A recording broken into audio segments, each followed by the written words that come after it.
Halo pemirsa di seluruh Jawa Timur, senang sekali Rembuk Jawa Timur yang dipersembahkan oleh DPRD Provinsi Jawa Timur bisa kembali hadir di layar kaca teman-teman semuanya melalui channel YouTube kesayangan Anda semua, terutama di Garuda TV nih.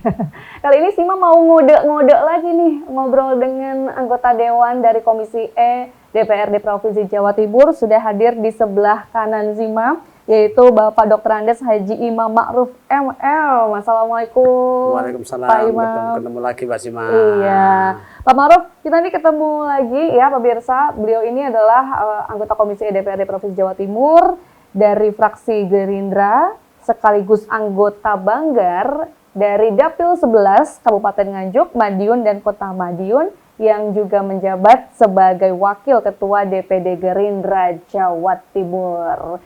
Pak Ma'ruf, ini kita kan ngobrolin tentang perlindungan sosial di tengah guncangan ekonomi. Melihat Trump sedang perang dengan Iran, wah ini masyarakat nggak cuma di Indonesia aja kayaknya, tapi seluruh dunia sedang ketar-ketir. Bahkan di Asia Tenggara pun, di ASEAN ini sudah mulai melakukan WFH bagi seluruh ASN-nya. Nah ini artinya kan mulai ada sedikit mengencangkan ikat pinggang begitu rasa-rasanya pemerintah di negara ASEAN begitu ya. Indonesia sendiri seperti apa nih secara global kalau Pak Ma'ruf melihatnya? Saya gini Mbak Sima, jadi memang situasi ini yang ya bagaimanapun harus kita hadapi. Jadi bagi negara seperti Indonesia. Sebenarnya Indonesia ini kalau dibilang sudah terbiasa bahwa negara kita luas, negara kita negara pertanian. Mestinya ya cemas boleh, tapi tidak boleh cemas begitu berlebihan, saya bilang. Nah, menurut saya bahwa kita produksi pangan kita itu cukup. Ya, iya kan?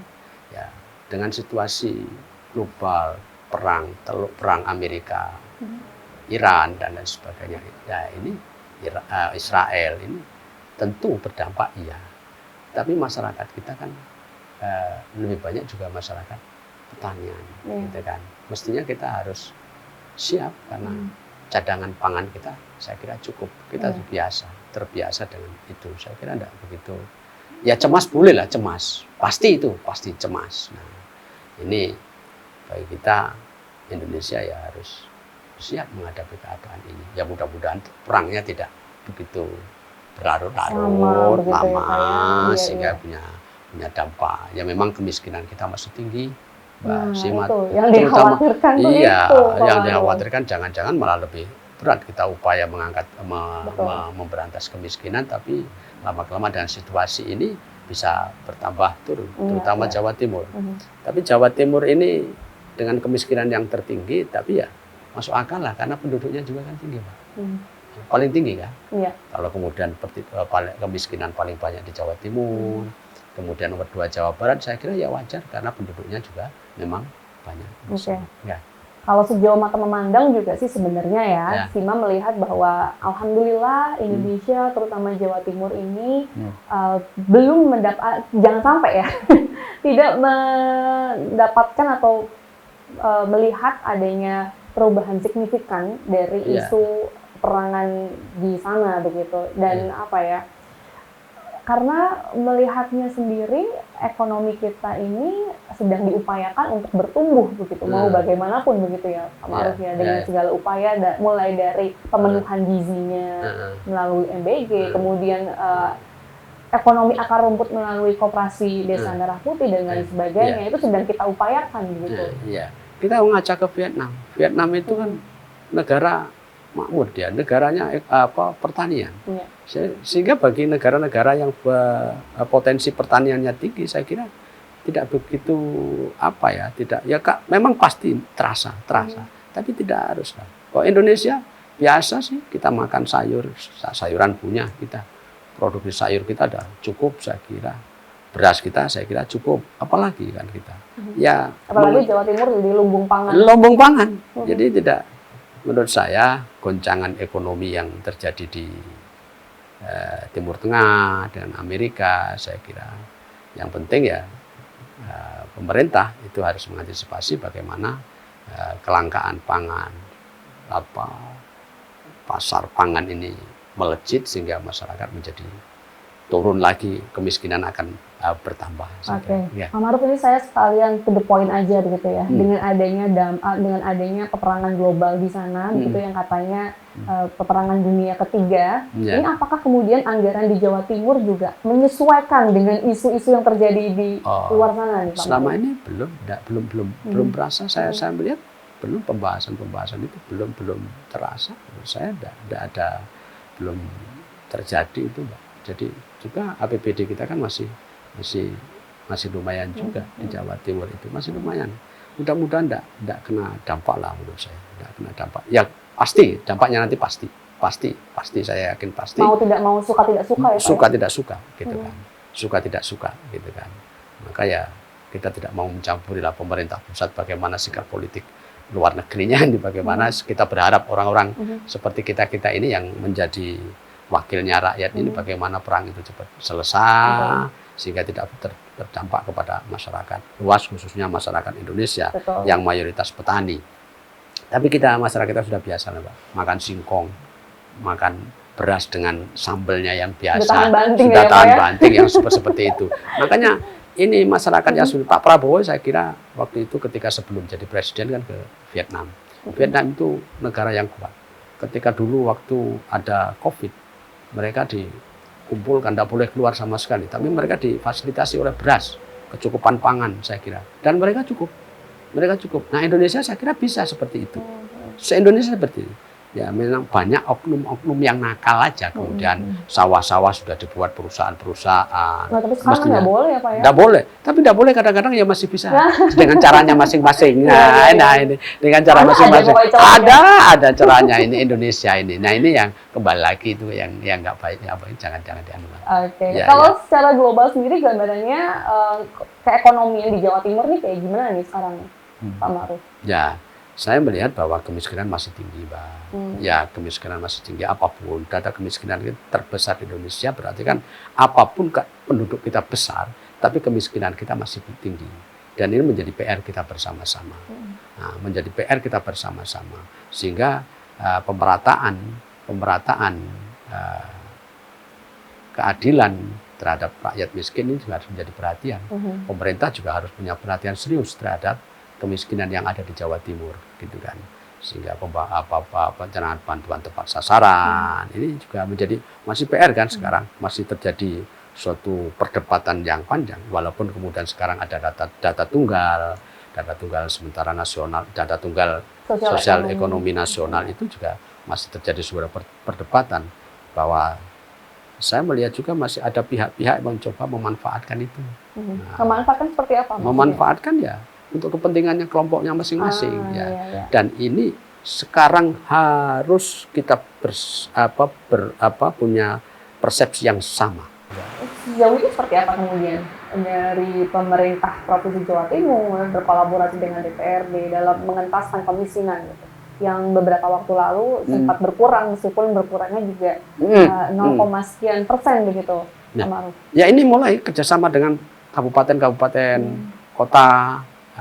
Ya kabupaten-kabupaten kota, dan ini kita sampaikan, kita undang kepala desa. Kemarin menteri juga mengundang semua kepala desa, camat, bupati. Kita harus samakan dulu persepsi ini. Kita samakan dulu persepsi ini, bahwa data kemiskinan ini loh yang akan kita bantu ini loh. Jangan keluar dari itu. Jangan lagi memasukkan data-data yang tidak benar. Walaupun masyarakat kita, Mbak, oke, regulasinya sudah dibangun, ada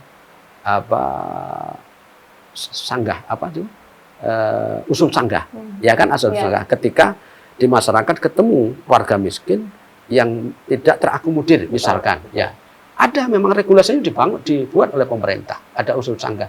Tapi yang namanya rakyat miskin, Mbak, maukah dia? Malu dan tidak berani. Dia didatangi kepala desa, contoh saja, didatangi kepala desa. Ngapain nggak usah ikut kamu? Kalau nggak dukung saya, nggak saya kasih jatah kamu. Wah, mainnya udah mulai kayak gitu. Sudah main begitu. Itu kan nggak benar. Betul. Ya, itu ada. Memang saya tidak melihat oknum yang seperti ini. Usul sanggah itu, ya ada. Tapi siapa yang berani? Masyarakat kita. Masyarakat kita kan, yang apalagi orang-orang miskin, HP 1 tidak punya, Yang kedua, laporan diterima apa enggak, diteruskan apa enggak. Nah, saya kira ini seluruh kekuatan RT, kepala desa, camat, bupati, dan tentu seperti kita anggota DPR, partai-partai, satu samakan dulu, satu pikiran yang sama bahwa kemiskinan adalah tanggung jawab kita bersama. Bukan tanggung jawabnya ini atau sekarang pemerintah yang kuasa, bupatinya ini, yang kuasa ini, tidak ada. Baik. Ya. Mulai dari mana kita membenahinya nih Pak Ma'ruf? Jangan jawab dulu. Kita Ya. akan jeda sejenak, tetap bersama kami. Siap.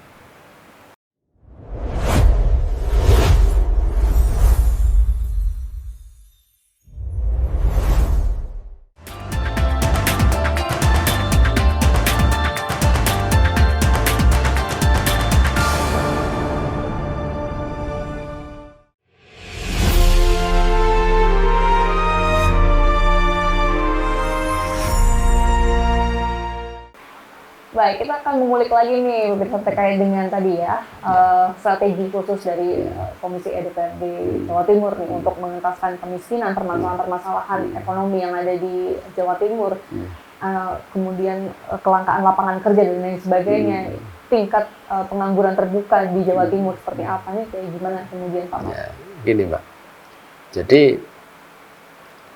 kemiskinan, warga miskin yang ada di Indonesia ini sebenarnya sudah terdata dan tercover oleh pemerintah. Walaupun kurang ya, bantuannya bagi mereka kurang lah. Ya, ada memang bantuan tentu sesuaikan dengan APBN yang ada. Tapi bahwa warga miskin di Indonesia itu sudah tercover semuanya. Nah, posisi Jawa Timur, Mbak, posisi Jawa Timur ini memang kurang lah, nggak bisa mengcover semuanya. Tapi ya minimal bisa kemudian mencoba membantu mengurangi kemiskinan. Nah, cara mengurangi kemiskinan yang di Jawa Timur ini, pemerintah daerah Jawa Timur mencoba yang desil paling atas yang diharapkan mereka segera naik kelas untuk tidak menjadi warga miskin. Nah, ini digenjot. Ini kewajiban pemerintah daerah Jawa Timur, digenjot sehingga berkurang. Nanti ketika muncul kemiskinan baru, kan ini kan akan ditambah terus. Bahwa kemiskinan, kalau ini tidak dikeluarkan, maka kemiskinan itu akan bertambah, Mbak. Jadi kemiskinan di Jawa Timur misalkan sekian, angka di angka 2 juta, misalkan 2 juta. Nah, tapi kalau kemudian nggak ada yang naik kelas, maka setiap tahun kan warga miskin akan bertambah. Nah, tugas kita Jawa Timur ini memang harus menyiapkan anggaran untuk mengentaskan kemiskinan yang sudah paling atas layak untuk dientaskan. Sehingga ketika muncul kemiskinan baru lagi, maka tidak kemudian bertambah warga miskin ini. Atau bisanya berkurang, ini dinaikkan. Nah, dimodali, jadi disiapkan, didampingi, ada pendampingan, mereka bisa berusaha. Maka PKH, pendamping keluarga harapan itu tugasnya kan tidak hanya sekedar menyalurkan bantuan. Ya, kalau hanya sekedar menyalurkan bantuan, buat apa? Dia dibayar oleh negara dan bayarannya tinggi loh. Gitu kan? Kalau dia tidak mampu membantu mengentaskan kemiskinan, hanya bisa menyalurkan, nggak usah dipilih yang sarjana, nggak usah. Orang biasa saja. Lo anterin ini, kamu anterin ke sana, bantuan ini kan bisa saja. Atau diserahkan kepada RT, serahkan, kan bisa saja. Tapi tugas pendamping keluarga harapan adalah mendampingi. Bagaimana bisa mereka keluar, naik kelas dari warga miskin menjadi tidak miskin. Dan ini Jawa Timur saya kira, nah tentu Jawa Timur ada beberapa bantuan yang diberikan Jawa Timur memang tidak bisa mencukupi semuanya sesuai data kemiskinan yang ada di Jawa Timur. Tidak memungkinkanlah APBD untuk semuanya untuk itu, karena itu sudah di-cover oleh negara. Nah, tapi minimal Jawa Timur membantu bahwa Bu Khofifah kerja keras untuk mengentaskan. Nggak mungkin mengentaskan yang paling bawah, mungkin dibantu. Tapi yang warga-warga paling atas yang sudah siap akan keluar kelas. Nah, ini ada kemudian pendampingan yang mereka bisa berusaha, dan disiapkan UMKM-nya, bantuan UMKM usahanya, maka mau diarahkan ke usaha apa, sehingga mereka sudah bisa keluar dari kemiskinan ini yang kemudian tugas untuk menurunkan angka kemiskinan itu. Kalau di dapilnya Pak Ma'ruf sendiri, apakah sudah ada nih PKH-PKH yang berhasil membuat keluarga-keluarga yang tadinya miskin kemudian jadi naik gitu status hidupnya? Oh yes, ini kita awasi betul kalau sekarang apalagi menterinya Gus Ipul ini kita banyak berkomunikasi dengan Pak Menteri, kita data evaluasi sekarang luar biasa, kita evaluasi Mbak. Kita evaluasi, pokoknya kasih kita. Kamu nggak bisa mengeluarkan dalam waktu tahun ini 1 tahun nggak bisa mengeluarkan angka kemiskinan menjadi tidak miskin, ganti. Pak Menteri sudah menyampaikan seperti itu dan saya setuju ini. Pak Prabowo keras betul dalam hal ini. Nah. Artinya sebenarnya itu bukan menjadi suatu masalah bagi para pendamping keluarga. Oh bukan, saya yakin tidak akan menjadi masalah. Jadi ya karena yang mereka yakini itu aja yang mereka lakukan itu keliru menurut saya.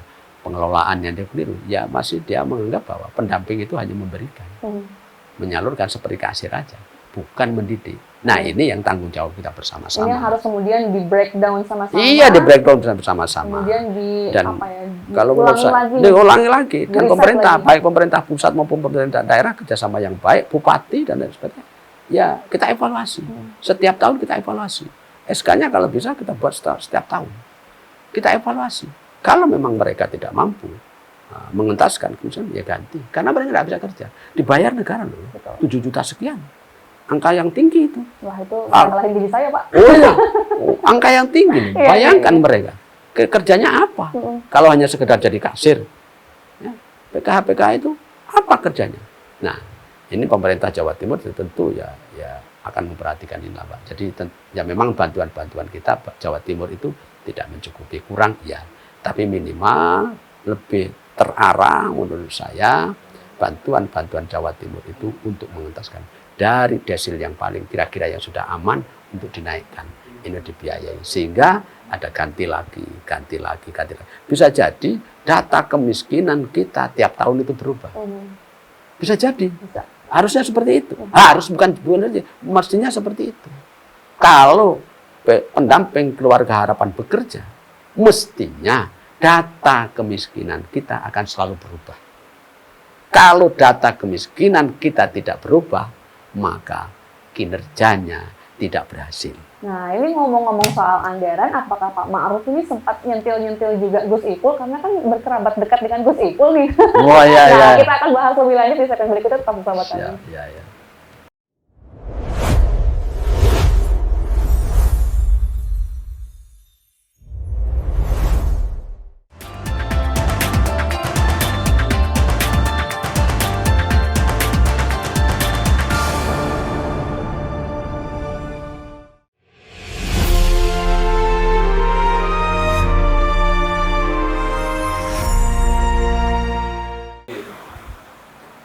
Kita ngobrol lagi deh, ini anggota Dewan sudah hadir di sebelah kanan Sima, masih stay sama Sima begitu ya pemirsa. Kita ngobrol lagi dengan Dewan terkait dengan tadi gimana pelindungan sosial di tengah adanya guncangan ekonomi, apalagi ekonomi global.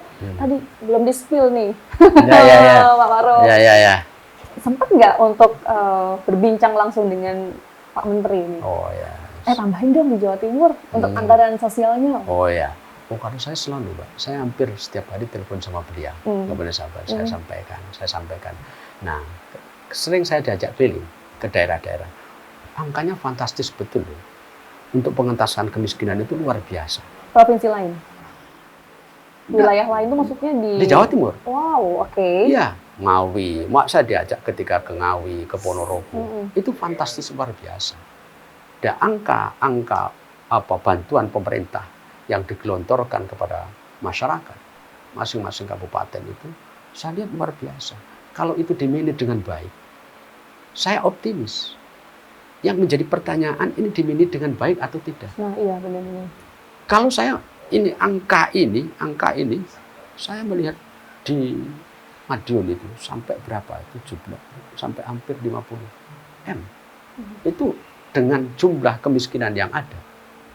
Kalau ini pengelolaannya baik, Mbak, ini luar biasa menurut saya. Betul. Saya melihat bahwa pengelolaannya ini yang kurang bagus. Karena dibayangin aja kalau misalkan dana sosial tadi, ini orang-orangnya sudah sejahtera, itu mungkin bisa berkurang. Ya. Kemudian dialihkan ke ya. pendidikan, kesehatan, dan lain sebagainya. Nah, betul. Jadi kita sudah terbiasa, masyarakat kita itu suka menerima itu, terus menerima itu. Itu harus dihilangkan. Dan mindset atau pikiran-pikiran ini, nah ini harus diberdayakan. Nah, ini tugas pemerintah, harus diberdayakan. Tapi kan sebenarnya jika ada suatu gebrakan dari pemerintahan kita yang sekarang terkait dengan data tunggal sosial ekonomi nasional, itu artinya sudah ada salah satu solusi yang strategis untuk ekonomi di Jawa Timur. Saya melihatnya sudah. Tinggal tergantung Jawa Timur, nanti Jawa Timur mau pilih yang mana. Jadi tidak ada alasan. Ada desil 1, 2, 3, 4 sampai 8. Nah, ini mana yang layak untuk kemudian segera dientaskan. Ini kan sudah ada. Jawa Timur ada. Sudah harus melihat data-data itu ada. Sudah mulai dikoleksi begitu ya Pak? Sudah data-data itu ada. Tapi mungkin bisa disampaikan ke pemirsa nih, desil 1, 2, 3 sampai 10 itu apa sih maksudnya sebenarnya Pak Maruf? Oh, kalau desil paling rendah itu miskin ekstrim. Itu miskin desil 1. Itu kan kemudian mereka harus belum bisa diajak untuk diberdayakan. Maka warga-warga miskin yang memang pendidikannya rendah, gitu kan? Pendidikannya rendah sehingga mereka sudah, yang penting hari ini saya kerja dapat 20.000, ya sudah bisa makan aja sudah cukup. Anak saya sekolah enggak apa-apa. Yang penting anak saya kerja. Nah, mindset pikiran-pikiran warga yang semacam ini harus juga, yang ini masih banyak. Ini desil 1. Nah, ini pembinaannya juga lain. Harus ada ditanamkan bahwa sekolah itu penting. Kamu tidak cukup, kamu hidup seperti ini saja. Pendidikan anakmu harus diperhatikan, anakmu harus sekolah. Orang-orang seperti itu kan tidak menginginkan anaknya sekolah. Sehingga kemiskinan turun-menurun. Jadi ketika orang tuanya miskin, anaknya juga miskin. Ini yang terjadi. Sehingga memang diciptakan. Mereka anaknya tamat SD sudah nggak disekolahkan, diajak ke kebun. Dan dia dengan enjoy, dia cukup dengan seperti itu. Padahal mereka nggak berpikir bahwa ketika kemarau, kebunnya tidak panen, dia kesulitan makan. Jadi kemiskinan turun-menurun ini. Ini di desil yang paling rendah. Ini yang namanya miskin ekstrim. Nah, pemerintah Jawa Timur pada posisi level ini berapa anggarannya untuk itu? Nah, di desil 2, desil 3, desil 4 sampai desil yang paling atas. Yang paling atas yang mendekati mereka harus keluar. Oke, artinya masing-masing desil itu punya treatment khusus begitu ya Pak? Ya, treatment khusus, dan masing-masing pendamping keluarga harapan harus paham itu, harus mengerti itu. Bagaimana kemudian dari desil 5 mau ke desil 6 atau 7 begitu Pak? Ya, pemberdayaan, mereka harus diberdayakan. Ya, harus dinaikkan. Nah, tentu ketika mereka dari desil 4, jadi misalkan anaknya 3, anaknya sekolah gitu kan. Anaknya sekolah, bahwa ini jangan sampai dia berhenti hanya di SMP, anaknya harus di SMA. Ada pembiayaan, itu kan mereka mampu. Nah, orang tuanya tidak hanya sekedar bagaimana diberi untuk membiayai anak-anak sekolah, tapi orang tuanya juga diberdayakan, dimodalin, diajak usaha, kerjasama dengan beberapa perusahaan-perusahaan orang tuanya diajak kerja. Bagaimana juga orang tuanya bisa mandiri, yang kemudian bisa memberikan hasil tambahan kepada anak-anaknya itu. Pemberdayaan dari banyak sektor. Nah, kalau kemudian keluarga miskin ini tidak diberdayakan, maka bantuan selamanya ya bagi saya muspro. Bagi saya muspro, ya kita hanya membantu orang yang butuh itu saja. Mereka tetap seperti itu. Ini harus dirubah. Harus dirubah dari yang miskin sekali menjadi naik, yang penghasilannya yang tadinya 500 menjadi 1 juta, bagaimana penghasilan menjadi 2 juta, dan nanti kemudian bisa berubah. Karena memang tidak bisa begitu ya Pak, sepertinya kalau kita hanya bergantung pada satu tumpuan saja, yaitu pemerintah gitu kan ya Pak. Tidak bisa. Harus melibatkan banyak pihak juga untuk bisa mengentaskan yang namanya kemiskinan ekstrim, kemiskinan atau warga kelas menengah agar bisa naik ke atas begitu Pak. Tidak bisa. Jadi pemerintah itu ya hanya menyalurkan bantuan, menyalurkan uangnya rakyat, APBN, itu hanya memberikan bantuan, gitu kan. Nah, bagi pendamping bagi pemerintah daerah, ya pemerintah daerah khususnya Jawa Timur, gubernur, bupati, ini harus ada kerjasama. Bagaimana sektor UMKM ditingkatkan, ya sektor UMKM ditingkatkan, ekonomi kemudian dimudahkan. Nah, otomatis ini kalau kemudian sektor UMKM ditingkatkan, orang mulai lagi, misalkan di situ ada perusahaan mereka bisa jualan pecel, jualan nasi bungkus, apa mereka punya ini dimodali tapi juga diawasi. Terakhir Pak Maruf, terkait dengan pelindungan sosial di Jawa Timur nih ya, di tengah tekanan fiskal pasca berbagai krisis di dunia, di Indonesia begitu, anggaran pelindungan sosial tuh seringkali dijadikan sebagai pos yang paling utama atau paling duluan dipangkas atau digoyang oleh pemerintah begitu, pemerintah pusat maksud saya. Nah ini kemudian seperti apa komitmen dari Komisi DPRD Jawa Timur sendiri untuk mempertahankan anggaran yang sudah ada, amit-amit kalau nanti ada suatu instruksi begitu dari pusat, jikalau harus dipangkas bantuan-bantuan, anggaran bantuan sosial dan sebagainya itu, bagaimana komitmen dari Pak Maruf sendiri nih, biar anggaran yang sudah ada di Jawa Timur ini udah jangan diutek-utek lagi. Oh, gini, kalau menurut saya kalau mau mengurangi anggaran di tempat lain aja lah. Oke. Jangan di tempatnya di dinas sosial. Boleh Pak, ditambahkan Ya, ke pemerintah. menurut saya sampaikan kepada pemerintah Jawa Timur, kalau ada pengurangan anggaran, saya kira janganlah untuk anak orang-orang HA, orang miskin itu jangan kemudian dikurangi. Jangan, menurut saya ini penting. Dan menurut saya kalau mau pengurangan anggaran, baik di pemerintah pusat, pemerintah daerah, saya kira yang dikurangi itu yang di sektor-sektor yang lain. Tapi jangan sampai di sektor ini. Ini karena hak orang miskin. Hak orang miskin itu ada. Mereka. Hak orang miskin ini menjadi tanggung jawab bersama-sama. Dan kemiskinan yang besar itu akan mengganggu stabilitas masyarakat. Ada pencurian, penyelewengan, dan lain sebagainya. Orang gampang ketika mereka miskin, dia akan gampang melakukan apa saja yang melakukan penyimpangan di dalam norma-norma agama, norma-norma sosial. Dan itu menyulitkan, itu menjadi persoalan masyarakat. Kalau bahasa agamanya, kadal fakru ayakuna kufron. Orang yang fakir itu gampang kufur. Nah, kufur itu menyimpang. Orang-orang yang kekurangan itu, Mbak, ini menjadi persoalan dalam masyarakat. Rentetannya kemana-mana. Iya, rentetannya kemana? Orang miskin, kemiskinan yang besar di dalam satu masyarakat, kemiskinan yang besar dalam satu negara, itu akan menjadi persoalan. Baik. Menjadi persoalan. Baik. Betul, akan menjadi persoalan. Baik. Nah, ini. Baik, terima kasih Pak Maruf sudah ngobrol-ngobrol sama kita di Rembuk Jawa Timur. Udah kita kode-kode nih. Simo sudah berhasil ngode keras ngobrol dengan Dewan dari Komisi E DPRD Jawa Timur. Intinya pemirsa, ekonomi mungkin boleh guncang gitu ya, tapi jangan sampai negara goyah dalam melindungi kepentingan sosial masyarakatnya nih. Hari ini kita udah ngobrol, udah berbagi juga dengan Pak Maruf dari DPRD Jawa Timur. Ini selanjutnya saatnya kita mengawal apa yang sudah diketok palu terkait dengan anggaran, kemudian mengawal seperti apa distribusinya, penyalurannya gitu ya, tepat sasarankah dan lain sebagainya gitu ya Pak ya. Terima kasih pemirsa sudah bersama kami. Kita ngobrol-ngobrol lagi Pak Maruf di kesempatan berikutnya. Oke.